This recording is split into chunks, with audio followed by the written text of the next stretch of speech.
Welkom by my lees. Dit is waar ons werkwoorde goed bespreek. Die doel van hierdie lees is om leerders te help om te verstaan wat werkwoord is, hoe om die werkwoorde in verskillende soorte sin te identifiseer en ook om werkwoord op die korrekte manier te gebruik. Werkwoord. Eerstens, wat is 'n werkwoord? 'n werkwoord is 'n woord wat 'n handeling of 'n toestand van bestaan uitdruk.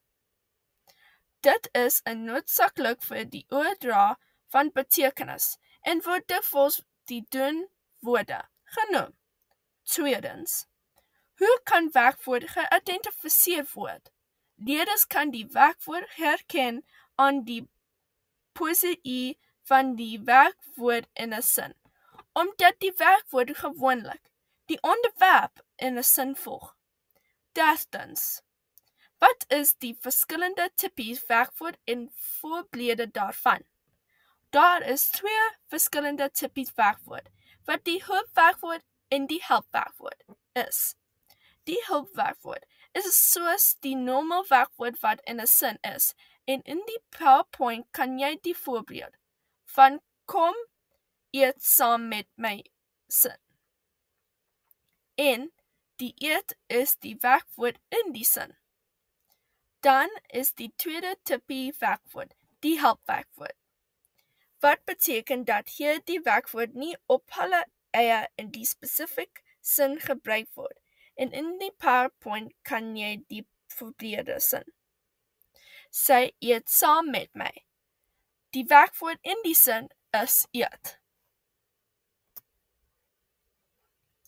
Voorbeelde van werkwoord as 'n woorde is: spring, hardloop, dans, skryf, koop, verf, eet en teken.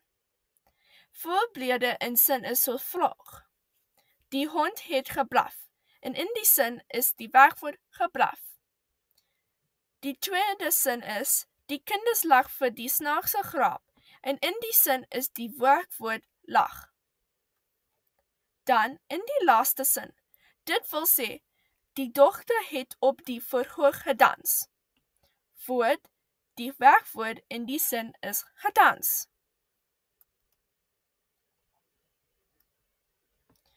Hoe werkwoord getoets kan word, is deur formative assessering te doen, soos om Kahoot te gebruik, wat baie nuttig, breed en interaktief is.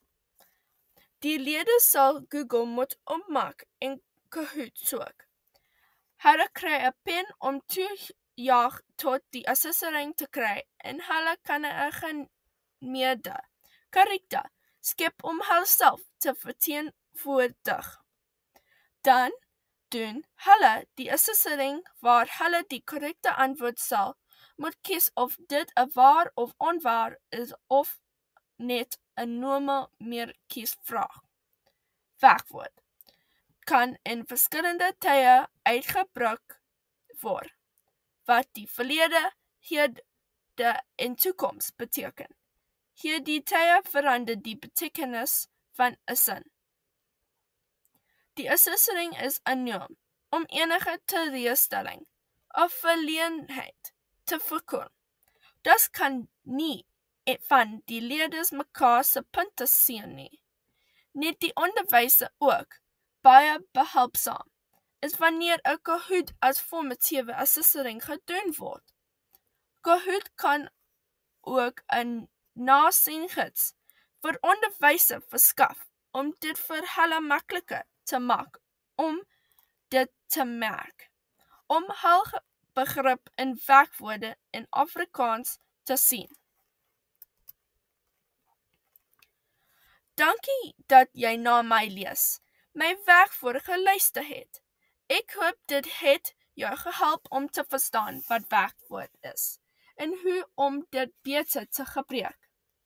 Moenie vergeet, nie werkwoord word uitgedruk as 'n aksie of 'n toestand van bestaan. En daar is ook tipies werkwoord wat die hoofwerkwoord en die helpwerkwoord is.